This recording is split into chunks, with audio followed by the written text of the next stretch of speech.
Mais uma live do Conselho Regional de Profissionais de Relações Públicas. Sejam muito bem-vindos. Boa noite, Gabriel. Tudo bem?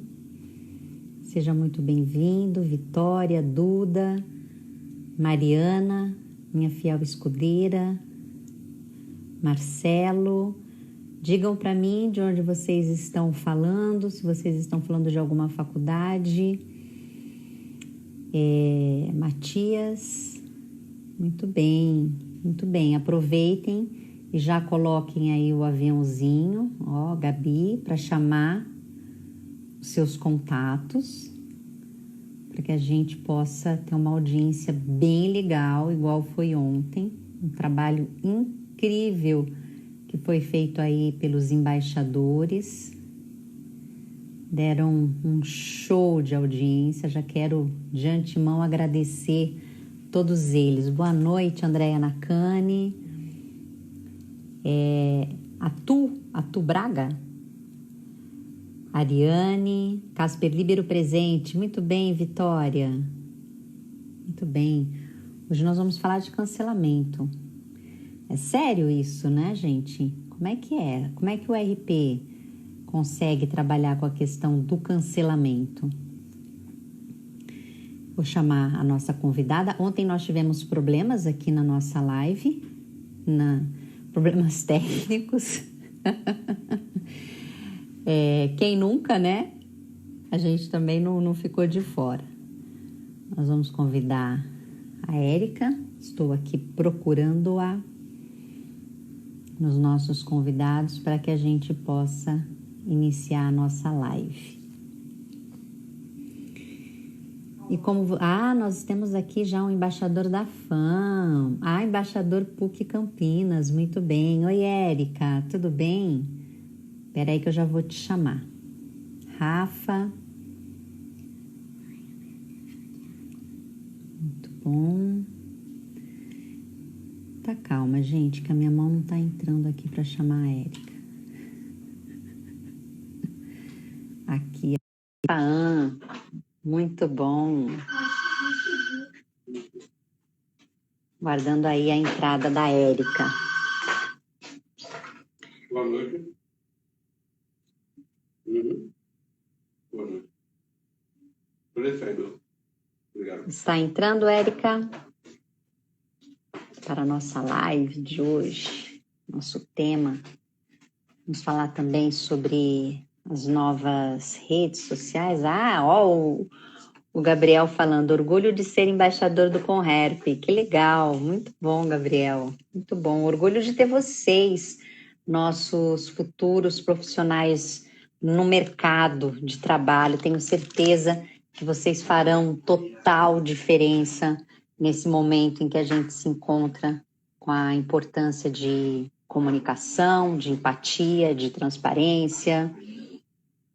A Érica não pode participar. Vou tentar de novo você, Érica. Vamos lá, hein? Você é uma mulher muito tecnológica. Você está com muitas tecnologias aí ligadas ao mesmo tempo. Agora sim. Olá! Como vai? Tudo bem? Você? Tudo bem? Tudo bem, Érica. E você? Tudo ótimo. Como pode melhorar? Seja muito bem-vinda aqui à nossa live, a esse encontro de profissionais, de muitos estudantes, de muitos amantes das relações públicas, da comunicação. E esse tema está bombando, né? Um tema importantíssimo nesse momento em que a gente está vivendo, que é o do cancelamento. E agora, você cancelada? Não serei cancelada? O que vai acontecer se eu for cancelada? Sabe o que eu acho muito engraçado? Eu acho muito engraçado porque eu me considero uma pessoa assim, no meio de dois tempos. Então, boa noite para todo mundo que tá aí assistindo, que chegou aí para a live.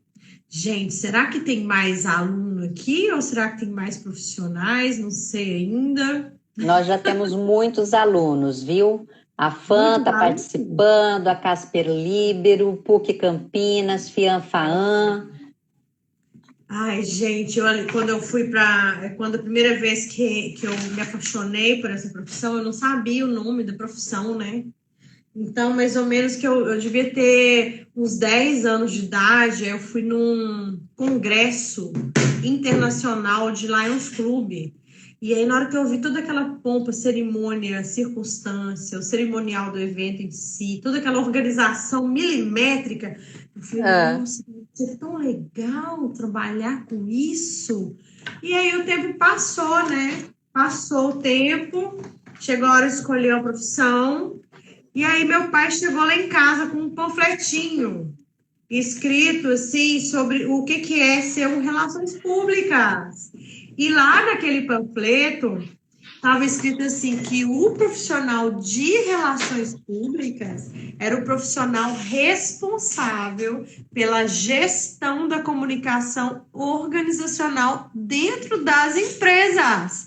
Aí eu falei, Isso mesmo. nossa, eu moro numa cidade que é fabril, cheia de fábrica. Então, para mim, não vai ser problema arrumar um emprego na comunicação dentro de uma empresa. Eu vou fazer relações públicas, né? Já pensei logo. E aí, eu tive o privilégio de, na faculdade, ter, assim, o nível dos meus professores era, assim, o mais fraquinho era mestre, né? Só que era todo mundo uma moçada, uma gente nova. Então, de cara, topei com o doutor, né, PhD, Carlos Alberto, a gente chamava ele de casal. Aí o casal me apresentou, ele era meu professor de teoria da comunicação e eu apaixonei com as teorias da comunicação. Eu vi como que aquilo ia fazer sentido para mim, né? Fazia muito sentido. E a teoria da comunicação circular, para mim, eu falei, misericórdia, assim tem que ser. Que a teoria da comunicação circular fala o quê? Que a organização é um organismo vivo e que a comunicação é como se fosse o oxigênio dentro dessa organização. Então, a comunicação tem que permear e perpassar todos os setores, entrando e saindo. E que a função do profissional de relações públicas é ser um maestro que vai coordenar todos os escopos, todas as ações, né? Para poder manter um clima humano positivo e favorável dentro e fora, né? Ou seja, a gente vai estar sempre mediando interesse para legitimar o objetivo, que é o cerne da nossa profissão, né? Há quem diga que foi Irving Lee, nos Estados Unidos mesmo, o pessoal não aceita muito isso, tem outras pessoas, mas o cerne é gerenciar crise, gerenciar Exatamente. Problemas de relacionamento. E há um tempo atrás não se falava, não existia internet, né? Eu lembro que quando eu estudei a teoria da comunicação circular, que eu formei em 2003. Quando eu estudei, a minha faculdade, eu fui muito privilegiada. A gente tinha um laboratório de mídias digitais. Então, a gente já estudava produção de mídia digital naquele tempo. E aí, minha filha, surgiu... Eu pensava assim, isso é impossível, isso é uma utopia. Como que eu vou falar? Porque naquele tempo, gente, era assim... Como que eu vou falar e a pessoa vai responder e eu vou manter esse canal? Aí eu pensava, se tem uma rádio dentro da empresa, se tem uma... Eu ficava imaginando como que seria. Aí eu formei, fui trabalhar... A primeira empresa que eu fui trabalhar foi uma associação, a Associação Valadarense de Voo Livre, né? E qual que era o problema? Eu fui lá, fiz um diagnóstico, porque no Relações Públicas, quando ele vai entrar na conversa, ele precisa primeiro ouvir e entender o que está sendo, quais são os atores, o que está influenciando ali aquele cenário, as forças, né, que influenciam. Aí eu descobri, minha filha, que as principais lideranças da cidade, porque eu fiz uma pesquisa de opinião pública com os líderes de opinião. Naquela época não tinha influencer, né? Eram os líderes de opinião. Então, quem eram os líderes de opinião? O presidente da Câmara, o cara que dirigia a Rede Globo, o cara que dirigia as principais rádios, os presidentes dos sindicatos, das associações, que eram ligadas direto ou diretamente a isso. Aí, o que eu descobri? que todo mundo achava que quem voava de paraglider, de asa delta, parapente, era um bando de doido maconheiro que se jogava lá do alto. E aí eu averiguei que a realidade era outra. Eram pessoas que ganhavam muito bem, tinham um poder aquisitivo grande, eram líderes na sociedade. Eu falei, gente, tem uma contradição, tá dispar. Então, aí o que a gente fazia numa ocasião dessa? A gente ia fazer o discurso da opinião pública, né? Porque o RP é o quê? O advogado. É o advogado Sim. da marca, né? E aí o que eu fiz? Fui para a mídia, porque naquela época, onde que o discurso estava acontecendo? Rádio, TV, Sim, jornal, exatamente. revista. Aí eu consegui uma verba bem boa e aí comecei com a campanha institucional explicando o que era o voo livre, como é que funcionava. Resumo da ópera. Em 3 anos, nós transformamos Valadares na capital mundial do voo livre e nós trouxemos o campeonato internacional. Foi uma série de eventos. Nós conseguimos fazer a prefeitura reformar o centro da cidade. É uma ação de relações públicas, né, Érica? É uma ação que trabalha vários atores e para que isso aconteça, você tem que provar com informação, que foi o que você fez. Você fez aí uma pesquisa, que é a nossa matéria-prima também, para chegar à conclusão de que, olha, a gente vai movimentar a economia, vamos movimentar a cultura, vamos melhorar a nossa cidade por causa de um esporte que antes era visto de uma outra maneira, né? Isso. Mas, Érica, eu nem te apresentei, né? Apesar de que quem acompanhou a gente ontem, você fez aí uma apresentação muito legal logo no começo, falando de como você conheceu a profissão, mas a Érica é RP, especialista em redes sociais, Clubhouse, Instagram e Facebook. Sim. E aí, quando nós conversamos sobre cultura de cancelamento, foi um boom, porque as pessoas querem saber muito sobre a questão da cultura de cancelamento. É algo que explodiu, em especial agora nessa última edição do Big Brother Brasil, né?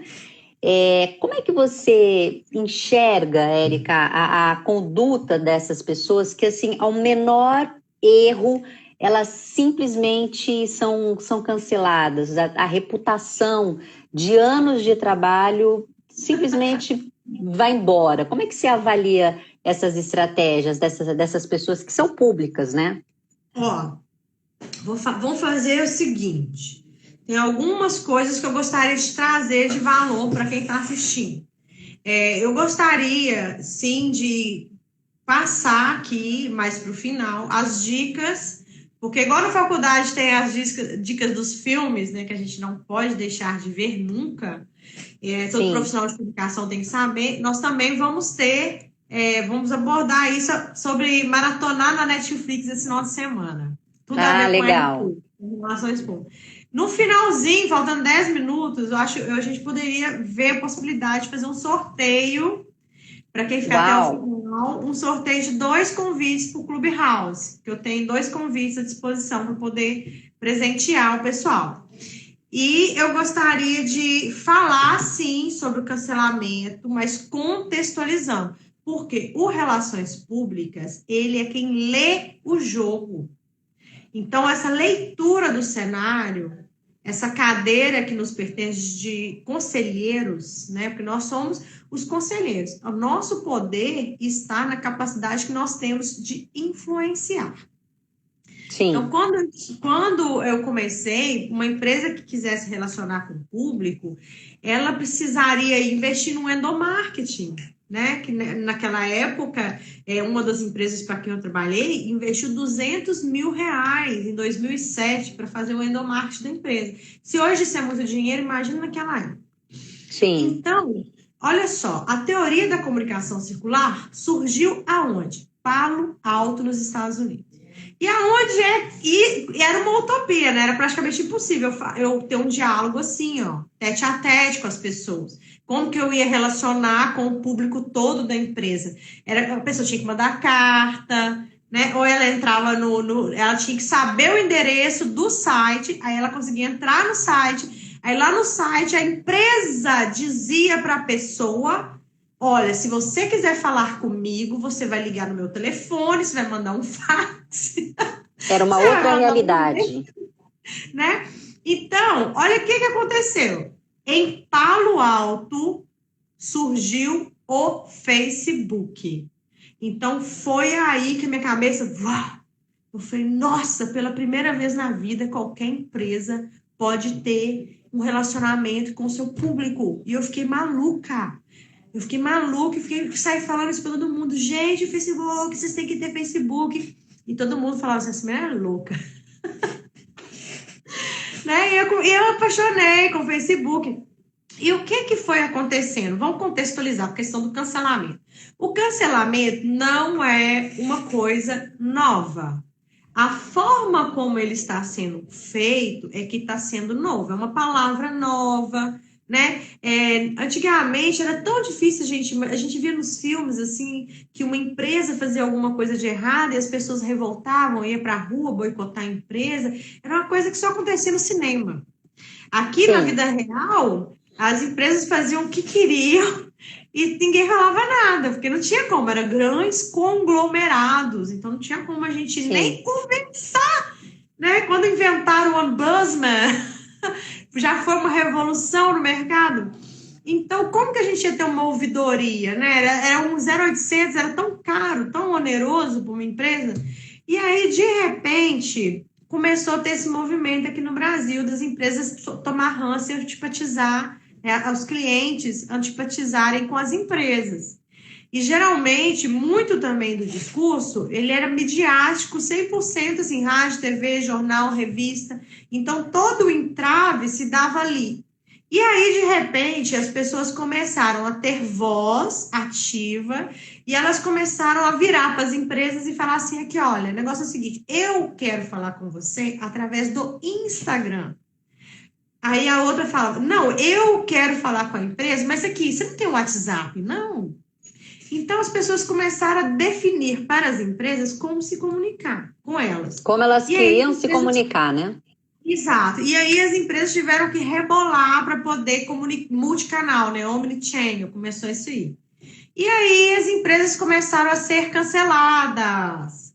Elas tinham, a partir de agora, pessoas que tinham voz, que tinham canal, que conseguiam se fazer ouvir. Então, veio a onda do Reclame Aqui e uma série de outras coisas dentro. Então, foi um movimento. Não foi assim, da noite para o dia, cancelamento digital, não.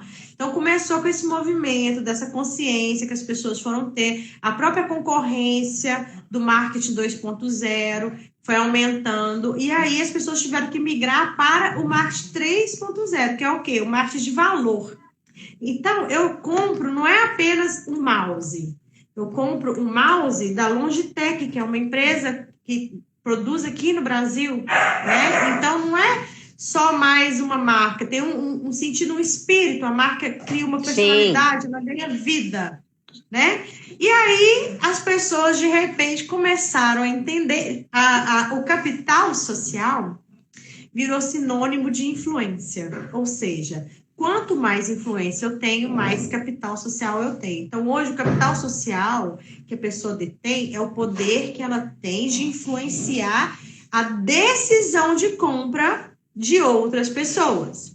Então, o que é um influenciador hoje? Ele é uma pessoa que entende a fundo de determinado assunto, se posiciona abertamente sobre aquele tema, aquele assunto, e aí ele consegue levantar uma bandeira, uma causa. E levantando uma bandeira, levantando uma causa, ele encontra simpatizantes, pessoas que se identificam com aquela causa, que as fronteiras caíram. Então, antigamente, se a gente ficava refém ali naquela cidade, se qualquer coisa que acontecia, a gente estava refém ali, a gente era o estranho da cidade. Com as fronteiras caídas, a gente achou vários outros estranhos como a gente. E hoje, ser estranho está tudo bem. Então, aí, quando essa pessoa está ali naquela mídia, fazendo aquele discurso midiático, e por algum motivo ela tem uma ação, uma atitude que destoa daquela postura, então já começa o julgamento da mídia, que foi para a internet, o julgamento na internet, tribunal da internet. Antigamente era o tribunal só na mídia, né? Agora o tribunal da internet. E aí começa-se a validar a idoneidade do discurso midiático, né, das redes sociais que aquela pessoa tem, para validar se aquilo ali é um charlatão, se o que ela está falando. Aí, o que acontece? Com o Big Brother, veio em voga esse caso, essa polêmica da Carol Conká. E mais do que isso, quando eu vi aquilo tudo, eu falei, gente, eita, o pessoal deve estar aqui fora pensando assim, qual relações públicas que eu vou chamar para ajudar a Carol Conká? Você jura, né? Aí, o que acontece? O povo nem sabe que o RP é especialista em resolver esse tipo de caso, né? Mas eu fico pensando, gente, será que a Carol Conká tem relações públicas? Porque, veja bem, ela saiu da casa e ela mudou completamente a personalidade dela. Basicamente, foi imediato. As roupas dela, a postura, o tom de voz, a forma de se falar, ela vestiu um personagem meigo. Né? Um personagem, vamos imaginar que se ela fosse se antes ela era um quadrado com um monte de obtusas, né? Com um monte de quinas, ela se tornou um círculo, vamos dizer assim, né? Sensorialmente falando. Sim, então ela sim. começou a suavizar toda a personalidade dela e o discurso dela foi muito forte, porque ela falou assim, gente, eu estava representando, aquilo era um jogo, era uma brincadeira. Né? Então, esse posicionamento dela, eu falei, gente, não tem lógica. Ela teve um profissional, sim, que olhou pela imagem dela, que estava ali acompanhando tudo. Eu acho que ela não deve, não sei como, gente, que ela chegou na Ana Maria Braga com aquela expressão, assim, calma como ela chegou. Parecia que estava tudo assim, não, tá tudo ótimo, não tá acontecendo nada. Tá tudo a meu favor. Tipo assim, ela chegou tão calma. E, tipo assim, parece que ela falou que dormiu, a maquiagem dela deve ser muito boa, porque a impressão que eu tive é que ela passou a noite inteira estudando o que ela podia falar, o que ela não podia falar, o que a Ana Maria ia mostrar, o que a Ana Maria não ia mostrar. Ou seja, ela estava muito bem preparada para enfrentar assessorada o tribunal da mídia da internet. Eu achei incrível isso. Com certeza. Deixa eu te falar, olha, eu quero mandar aqui um abraço para todos que estão nos acompanhando, inclusive lá da Federal de Alagoas, um abraço para a Bruna, que amou quando você falou do Clubhouse, só ficou chateada porque acho que ela não tem iPhone. Então aproveitem aí e compartilhem compartilhem a nossa live. Qual é o nome dela? Bruna Ferraz. Ô, Bruna Ferraz, dizem que agora em abril vai ter também para Android, tá? Para o Clubhouse. Eu achei que a Erika ia falar, não, Bruna, eu vou mandar para você um iPhone. Deus provê, Deus proverá, sua misericórdia não há de faltar. Então a Bruna está falando, olha, antigamente a informação só era passada para a gente com os veículos de informação e nós não tínhamos exatamente como procurar, né? E o Gabriel Vieira faz aqui também fala sobre a questão do Reclame Aqui, que ele reforçou mais, na verdade ele pergunta, né? O Reclame Aqui reforçou mais o cancelamento para as empresas? O que você acha, Érica? Com certeza, foi um validante, né? Porque agora ele é uma forma da gente se preparar para não entrar em furada na internet. Inclusive, eu quero até fazer uma observação para vocês. Os problemas, eles vão acontecer. O que importa é a forma como o RP orienta as pessoas a se posicionar perante os problemas. Então, o RP tem que ter sangue de barata, tem que ser muito frio e saber se manter distanciado para enxergar as coisas com clareza. No caso do Reclame Aqui, veja só, quando eu entro no Reclame Aqui e tem uma empresa com 50 reclamações, o que me toca não é a reclamação, é a forma como a empresa lidou com a reclamação. Então, por exemplo, tem uma empresa que eu compro dela há 7 anos, viu? Bruno, você que está querendo um iPhone, essa empresa se chama Trocafone. E eu só compro aparelho celular usado, porque eu acho que é meio loucura comprar um aparelho novo, se eu posso ter um aparelho pela metade do preço, eu não entendo por que comprar novo. Então, lá no Trocafone, né? Eles fazem isso, eles vendem um aparelho, eles pegam um aparelho, reforma todo e vende por um preço super em conta. Aí eu li lá, é ruim, mas todas as reclamações deles estavam respondidas e os casos estavam resolvidos. Eu falei, eu vou comprar, porque eu sei que se der problema, eles vão resolver. Então foi assim que eu me tornei cliente do Trocafone, sou cliente há 7 anos, já comprei uns 5 celulares já. Nunca tive Muito problema. legal. E aí, falando a questão das empresas, você falou da Carol Conká, mas falando de empresa, né? Vamos falar, por exemplo, do Carrefour, que foi assim bombardeado nas redes sociais por causa das condutas, e não apenas em uma unidade, né? Mas em várias. Foi um cancelamento geral, contudo, né? Mesmo com tanta indignação da opinião pública, ameaça de boicote e tudo mais, a empresa teve um crescimento econômico no fechamento do balanço anual.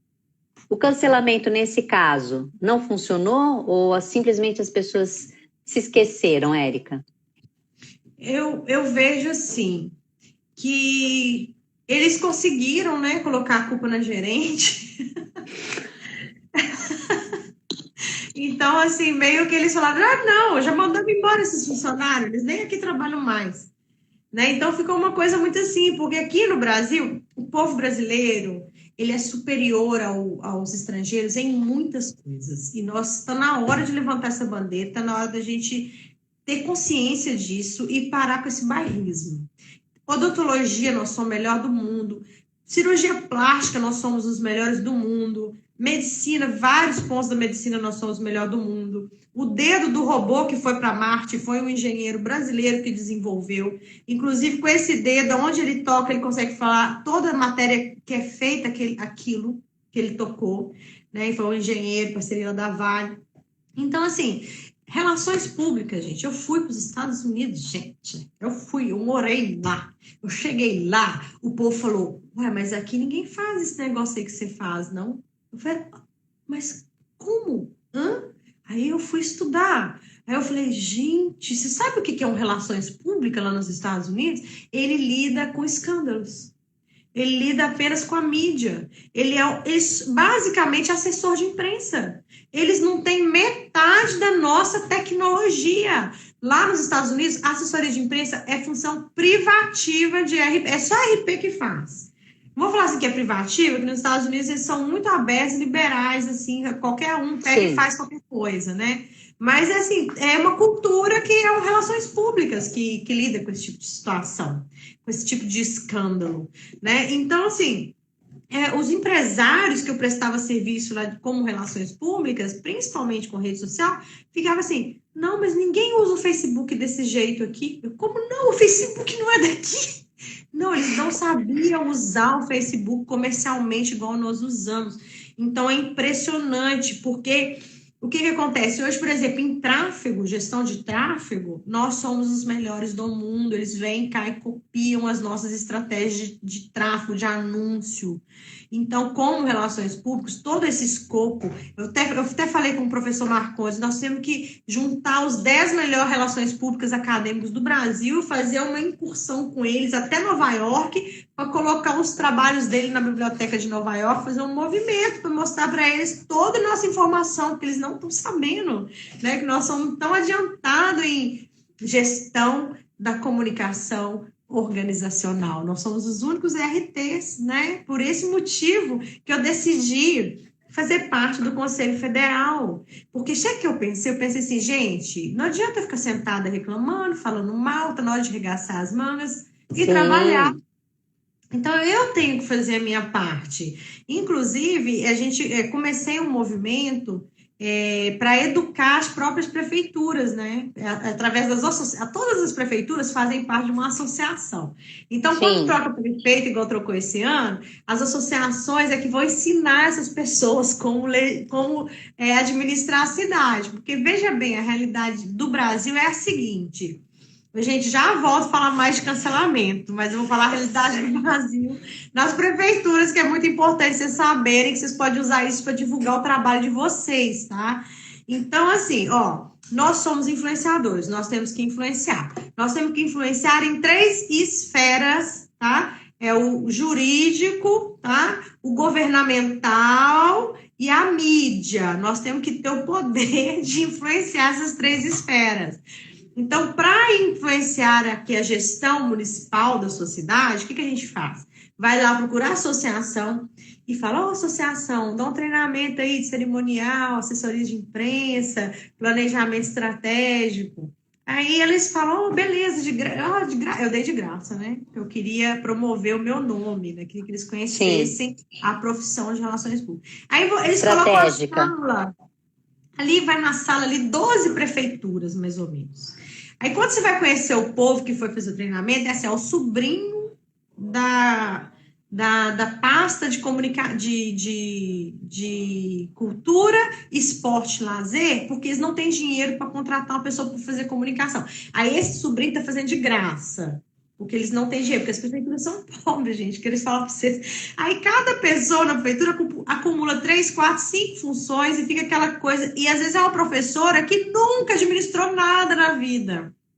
Então, a gente realmente precisa arregaçar as mangas, levar. Só, olha, vou mostrar como é que faz um cerimonial. O profissional que faz cerimonial, ele tem que ser certificado, registrado. Então, se vocês precisarem aqui na prefeitura, é só vocês contratarem abre o concurso e tal. Aí o profissional, aí vocês ensinam como que faz, lógico, mas deixa claro que tem que ter um profissional específico para fazer, né? Então, a gente já educa, já leva o nosso valor para o mercado e eles já ficam... Sim, importantíssimo.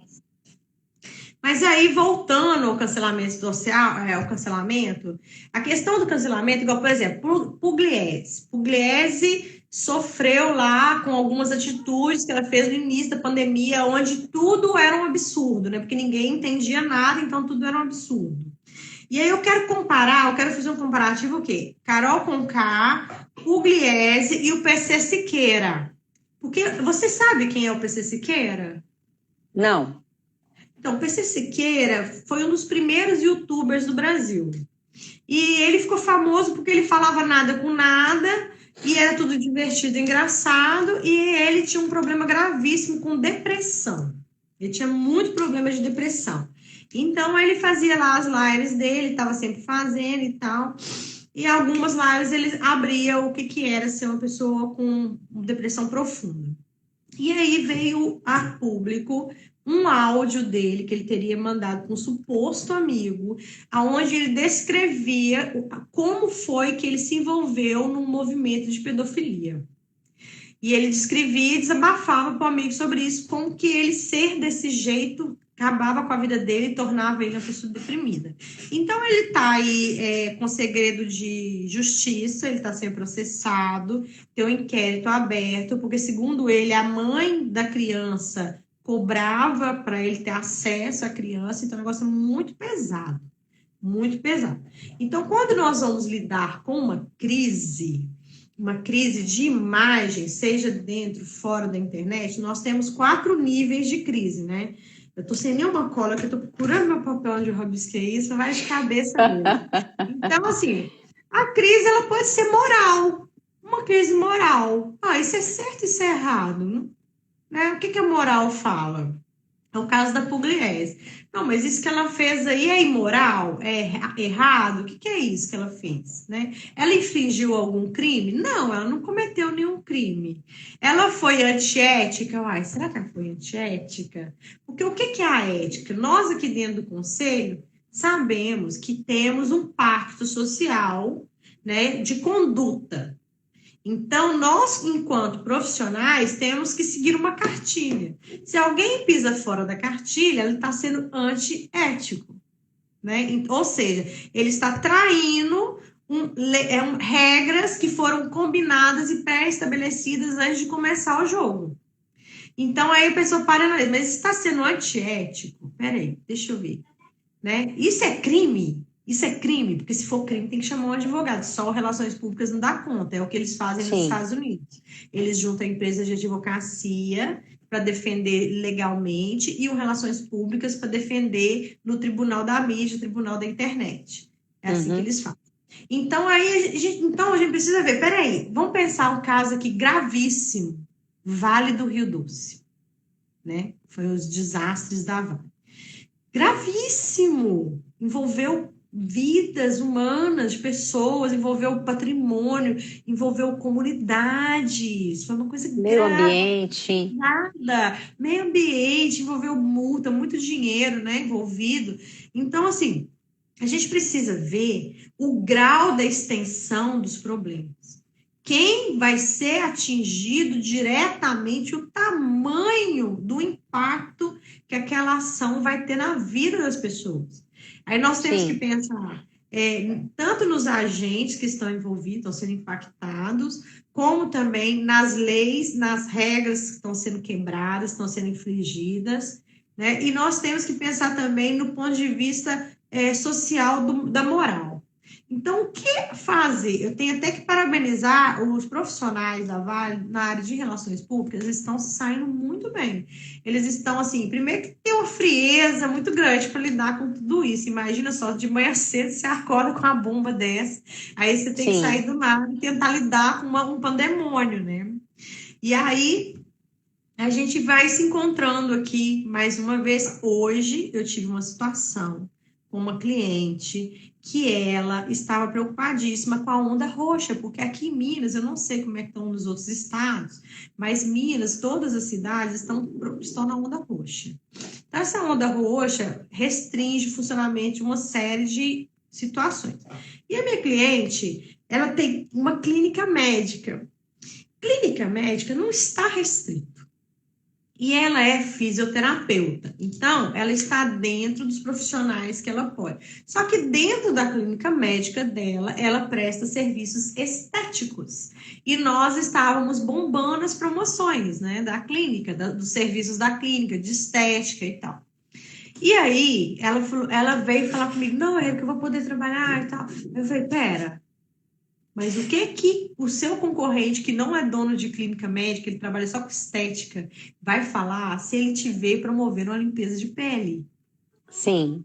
Peraí, mas lá, né? Então, o que o seu cliente, acima de 45 anos de idade, vai pensar na uma publicação sua falando sobre a radiofrequência para acabar com a celulite? No meio e as pessoas estão ali com o comércio fechado, perdendo dinheiro. Claro. Como lidar com essa situação? Então, o que eu aconselhei? Pessoal, olha, você não queria se posicionar como influenciadora do pós-operatório? Ela falou, queria. Sim, então, foca em divulgar o pós-operatório que está dentro do padrão. Ou seja, não está sendo imoral, não está sendo ilegal, não está sendo fora da ética. Ela continua ali na linha segura. Então, o Relações Públicas, gente, ele nesse momento de pandemia, é muito quisto. As pessoas precisam, elas só não sabem que é esse profissional que faz esse que ela tipo precisa. Exatamente, exatamente. Érica, não adianta, volta aqui a questão do Big Brother. A Gabi, que sempre acompanha a gente lá do Belas Artes, pergunta o seguinte: Érica, você acredita que a Carol Conká e o Projota foram preparados pela equipe antes de ir para o palco no dia da eliminação? Acho assim, isso... Muitas pessoas estão falando algumas coisas. Muitas pessoas. Gente, o que eu digo é o seguinte. Pensa só. Você é o dono da bola. A brincadeira é sua. O parquinho playground é seu. Quem faz as regras, né, do jogo? E aí eu te falo. Você já ouviu falar de um seriado chamado Unreal? Vou escrever aqui para todo mundo ver como é que escreve. Ó, chama Unreal. Acho que ele fala sobre o que, Érica? Esse seriado é um reality show que mostra como a equipe que filma entra na cabeça dos participantes para movimentar a dinâmica da série. Porque eles ficam lá naquela, né, vendo todas as televisões e ficam assim, nossa, esse tá chato, nossa, esse negócio tá uma bosta, o que nós vamos fazer? Ah, fulano vai lá e fala na cabeça do ciclano XYZ. Aí eles estumam bem a pessoa, deixam a pessoa bem nervosa, aí jogam um contra o outro, aí se avançam. Então, vocês precisam ver esse Unreal. E dizem que todas as séries de reality show são feitas dessa maneira, com a equipe de produção influenciando. Se isso aconteceu, eu não estou falando se isso aconteceu, eu estou dando um exemplo, né, de uma denúncia dessa série que mostra a realidade por trás dos reality shows. Então, existem várias coisas que já foram ditas em público pelos outros participantes do Big Brother. Inclusive, disseram que tem o tal de falar com o psicólogo quer falar com você. Aí entra na sala, é só o cara que entra na sala e as câmeras não estão na sala para a gente ver quem que é esse tal desse psicólogo. E diz também que eles mandam sinal, apito, não sei, luz que pisca, quando a pessoa começa a falar alguma coisa, aí eles mandam um sinal para a pessoa mudar de assunto. Isso aí já foi dito na mídia também. Vários programas de fofoca aí na internet, eles já explicaram que isso acontece mesmo. Então, mostrando até um vídeo com a Carol Conká, ela estava falando alguma coisa, aí tocou esse pitinho, aí ela foi e mudou de assunto. Totalmente. Então, quer dizer, existe aí uma preparação, né? Radicitus Oficial pergunta a seguinte: boa noite, Érica. Gostaria de saber sua opinião acerca da nova moda de cancelar personagens fictícios, como ocorreu recentemente com o personagem da Warner Bros., Pepe Lee Pereira e a Dona Clotilde, do Chaves. Ô, gente, eu vou falar para vocês, né, pessoal, a zoeira não tem fim. É muito engraçado, porque nós, assim, que passamos dos 40 anos de idade, fomos criados em uma outra realidade. Por exemplo, quando eu era criança, eu odiava o Chaves, eu odiava Tom e Jerry, Pica-Pau, e ninguém entendia por que eu não gostava. Eu não gostava porque, para mim, o Tom e Jerry era para ensinar um irmão a brigar com o outro. Na minha cabeça de criança de 7 anos de idade, eu pensava assim, só fica ensinando o meu irmão a brigar comigo. Tudo que faz esse desenho, meu irmão faz comigo. Ficava pensando assim, eu ficava triste com isso. E o Chaves, tinha várias coisas que acontecia que eu pensava assim, por que eles ficam mostrando essas coisas na televisão? Por que não mostra pessoas sendo boas, ajudando? Então, naquele tempo, eu questionava dessa maneira, mas era normal. Era normal zoar. Olha, eu estava vendo uma entrevista do Jô Soares na década de 90, que o cara falava assim, eu odeio véi. Ah, não gosto de velho mesmo, não. Não gosto de velho. Você vai na televisão hoje falar que você não gosta de velho. Na época, tudo era divertido, era engraçado. Né? Não tinha uma medida. Você vê o que acontecia no programa do Gugu, o que acontecia no programa do Faustão. Eu vi, assim, eu não gostava, eu não assistia, eu achava nada a ver, sempre achei. Né? E sempre fui daquela pessoa que ia ler um livro. Ou jogar videogame, eu adorava jogar videogame. Mas aí, tipo assim, as pessoas achavam normal o tchan, aquelas danças, boquinha da garrafa, e punha criança para dançar, criança de 6, 7, 8, 9, 10, sabe? Eu fui criada num outro mundo, eu fui criada num mundo aonde que a gente era educada, que prendia cabrito e soltava o bode, né? E que esse menino sabia o que estava fazendo. Ah, você acha que essas meninas de 13 anos não sabem o que tá fazendo? Não, tu safada! Então, tipo assim, eu falava assim, como assim? Que povo doido! Eu não concordava. Né? Eu já não concordava naquela época. Então, esses cancelamentos de personagem, gente, sem brincadeira, se fosse na minha época eu pudesse cancelar, eu já tinha cancelado fácil. Érica, você também é especialista em Clubhouse. Conta pra gente um pouquinho, é uma novidade? Que ele traz de diferente das demais redes sociais? Olha, você já teve a oportunidade de entrar no Clubhouse? Eu também não tenho iPhone. Vou te contar. Eu estou até com o iPhone aqui para mostrar para vocês sobre o Clubhouse.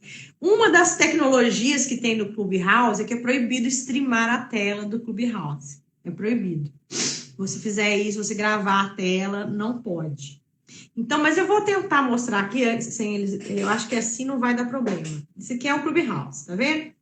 Ele é apenas um aplicativo de rede social diferente. Aqui, por exemplo, eu posso entrar na sala. Quando eu clico aqui, eu entro numa sala. Eu posso criar uma sala, desculpa, estou criando uma sala aqui. Tem um monte de convite aqui, gente, para mim.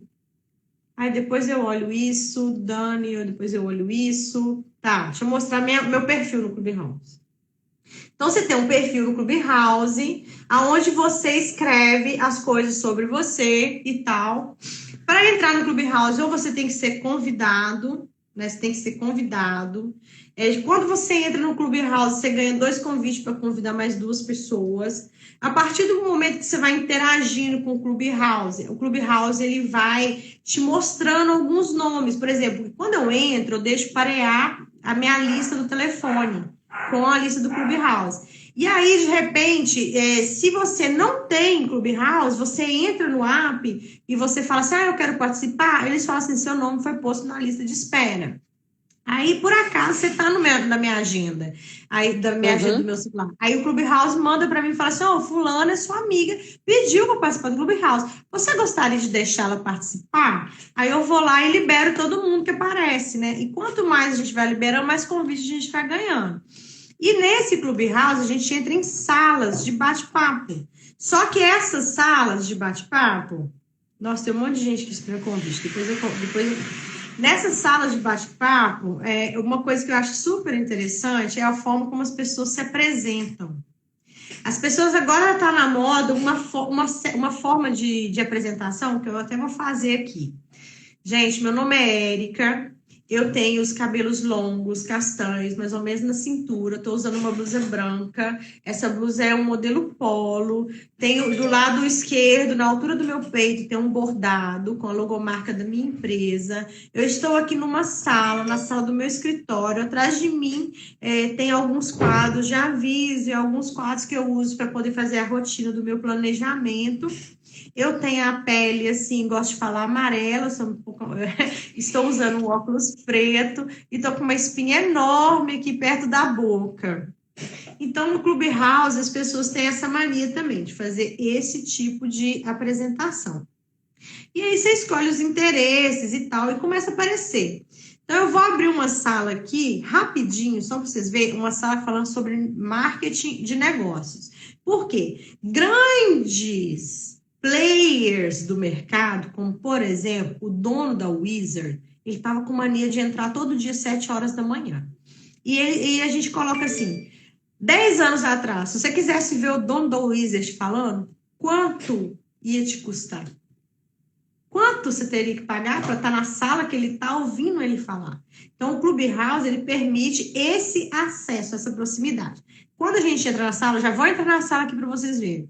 Quando a gente entra na sala, tem os speakers, que são as pessoas que estão falando, que agendaram aquela reunião, e são as pessoas que dão a vez para as outras pessoas falarem. Então, quando eu faço uma sala, eu posso convidar qualquer pessoa que esteja na minha linha de relacionamento. E essa pessoa entra na minha sala automaticamente, querendo ou não. Então, se eu convidar a Xuxa, ela vai entrar, aí ela vai ver que entrou, e depois ela vai pedir licença, alguma coisa assim, mas eu vou ter ali uns segundinhos com ela. Padre Fábio de Mello, Padre Marcelo Rossi, vira e mexe, estão aqui. Então, é isso, essa aproximação que é legal.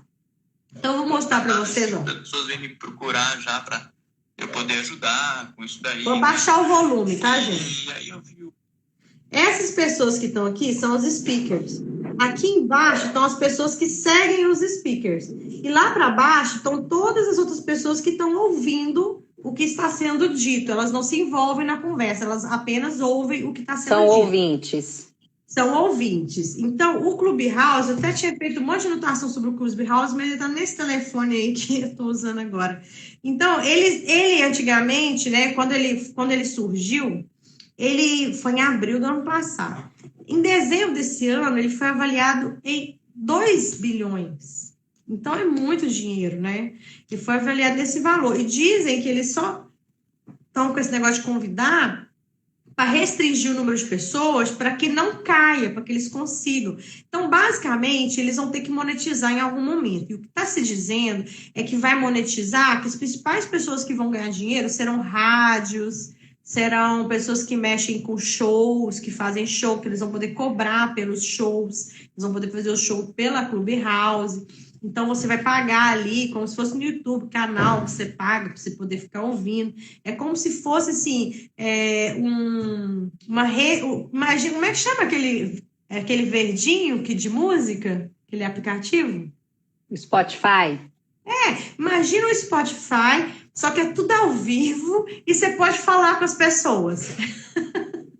É tipo isso, imagina que você tem uma rádio, todas as rádios estão aqui, com um monte de gente falando, o Pânico está aqui, você pode ouvir o Pânico, você pode mandar pergunta para o Pânico, levantar a mão, pode ser chamada ao vivo para poder falar E tudo com o áudio. pessoal. É Sempre tudo áudio. só tem áudio, só Perfeito. existe áudio. Então, assim, até Érica, falei com o presidente do conselho, ele até já fez um pedido para ter o Clubhouse do conselho também. muito legal, muito bom. A Carolina Silva está falando o seguinte: eu já vi apontamentos informando que o Clubhouse não é um app acessível. O que você acha sobre? Será que estão desenvolvendo alguma atualização para o app se tornar mais democrático? Eles estão desenvolvendo, eles não param. O objetivo do Clubhouse primeiro, porque quando começou, eram 1.000 pessoas. Hoje pode ir até 7.000 pessoas ao vivo na sala. Entende? Então, assim, tem várias lives que já bate 7.000 pessoas, assim, igual, por exemplo, o Elon Musk, quando ele começa a falar, geral entra, já é uma explosão. Todo mundo já fica sabendo que ele está na sala, todo mundo já entra igual louco, né, para ver o que ele tem para falar.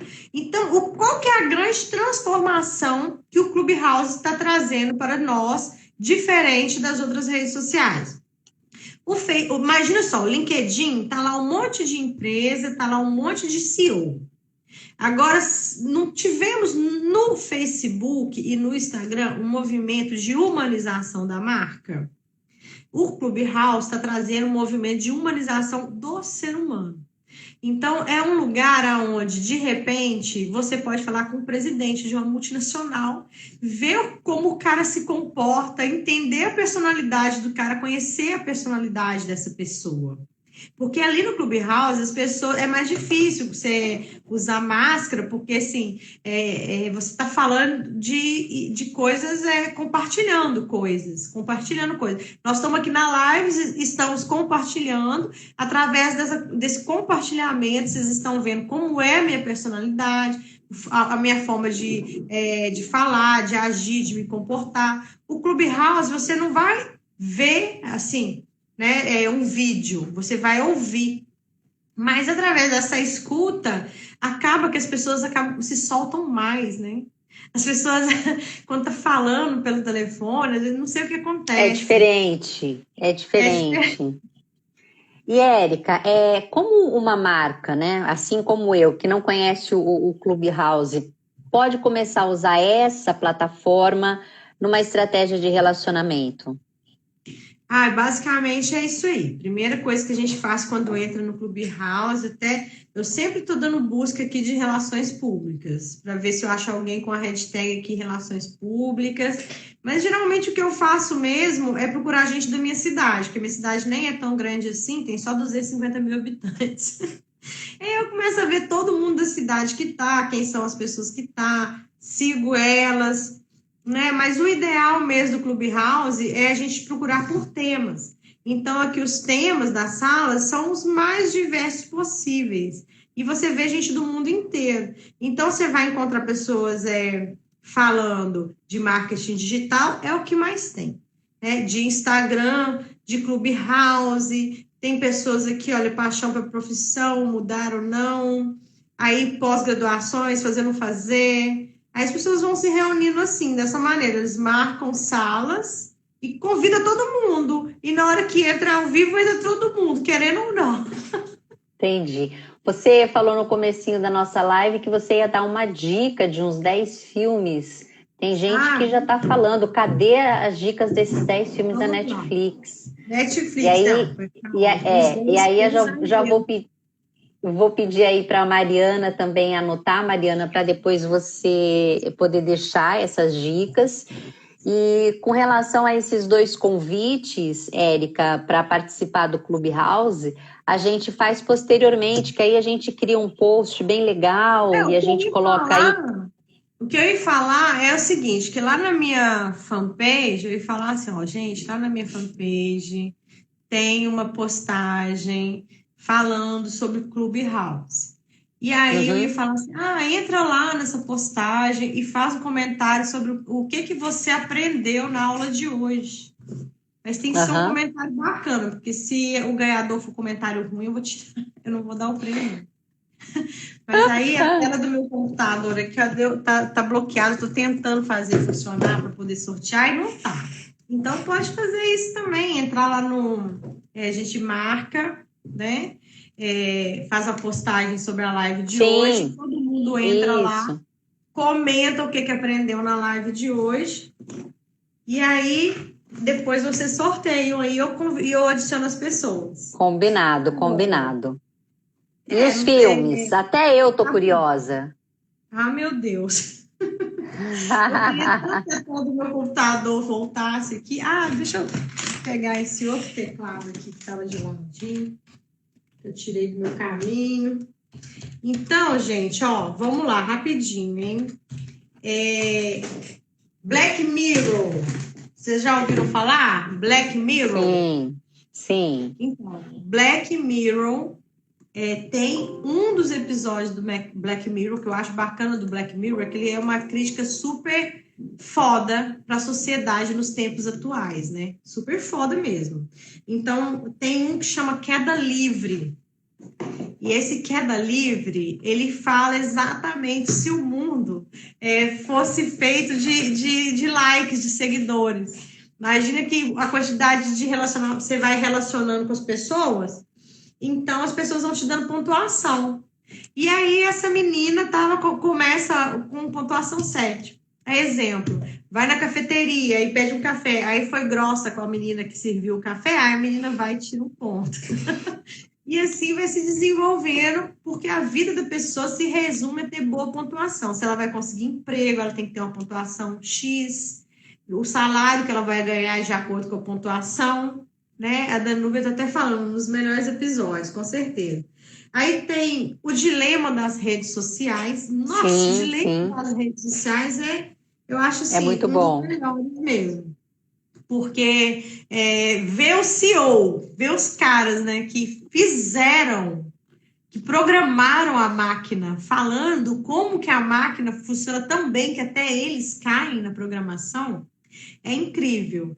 Porque o Relações Públicas, ele sempre seguia por pesquisas. Ele está sempre fazendo pesquisa de opinião, qualquer outra pesquisa lá que for conveniente, né, Sim. para entender.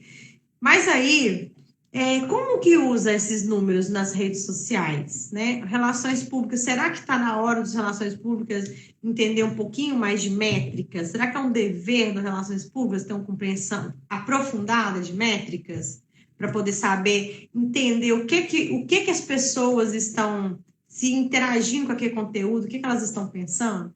Tá aqui, achei meu Netflix aqui, pronto. Então tem cadê o outro que eu falei? O Unreal, falei do Queda Livre, falei o dilema das redes sociais, e eu estou procurando um aqui no meu histórico, aqui agora, que é de relações públicas. Que tem dois de relações públicas, né? O nome, acho que o nome nem tem a ver, porque o nome é tipo assim, negócio de mãe, ser mãe. Só que a mulher é uma relações públicas do Canadá que tem uma agência de relações públicas e ela faz ações pontuais de intervenção com o público em nome da marca. Que é muito bacana esse filme também, que você vai ver no trabalho de relações públicas, é o plano de fundo, né, da série. Deixa eu Certo. ver se que estão marcadas aqui. As que eu já assisti, que eu marquei como ok, ver se eu vou ver o nome dela. Achei que tinha notado aqui, realmente não tá. E tem aquele outro também de política. Como é que chama aquele outro de política? Que O é House of Cards. House of Cards. Quem não viu tem que ver. Agora, tem um outro que, se você assiste ele todo com a visão crítica de quem estudou comunicação, né, teoria da comunicação, que é o Mad Men. Você assistiu o Mad Men? Não. Todo. O Mad Men é tão foda, eu acho foda, porque ele começa a história depois que o boom do Relações Públicas passou. Porque, assim, era jornalista, aí depois veio o boom das relações públicas, aí depois veio o boom da publicidade, e depois é que veio o boom do marketing. Então, ele vai contando toda a história em ordem cronológica da evolução das tecnologias da comunicação até a década de 90. Diz a lenda que eles vão soltar um outro agora até os tempos atuais, da década de 90 até os tempos atuais. Emily em Paris também é um outro aqui, tem até a menina tá falando aqui, ela lembrou, Emily em Paris. É muito massa, porque ela vai mostrando de forma bem tranquila, tô até vendo aqui Emily em Paris, aqui, bem na minha frente, de forma bem tranquila, como usar o Instagram para poder contar a história de uma marca, né? Porque onde que a gente se perde? É tanta dica, tanta coisa, tanto conteúdo, aí tem que fazer conteúdo, mas na verdade, a minha história com as redes sociais é que foi uma válvula de escape para eu poder falar de tudo aquilo que estava engasgado aqui. Então, essa própria live aqui hoje, eu consegui falar um monte de coisa que já estava assim, doida para sair. Então, eu acho que o conteúdo nosso tem que ser assim. Tem que ser um conteúdo que vem de dentro, tem que ser visceral. Sim, mesmo. Com certeza. Érica, o nosso tempo já esgotou, né? Eu acho que assim, valeu. Como nós temos muitos estudantes que nos acompanham e a gente fica super feliz por conta disso, eu queria que você desse um último recado. Como que os nossos universitários, futuros RPs, precisam se preparar para esse novo mundo, né? Onde a gente está falando de novas redes sociais, cada dia que passa, a questão do cancelamento, de crise. Qual que é o seu recado para os nossos futuros RPs? Queria tanto que tivesse RP aqui em Patingas, só tem eu, praticamente. Estou querendo contratar um RP trabalhar comigo. Pena que tem que ser presencial e não tem ninguém aqui. Olha, eu vou falar para vocês, relações públicas que estão aí em formação. Vai para ação, vai para o mercado. Sabe aquela padaria que tem na esquina da sua casa? Vai lá, chama o proprietário. Fala com eles, olha, me dá 1 minuto do seu tempo, você não tem nada a perder e tudo ganhar, só 1 minutinho que eu estou te pedindo.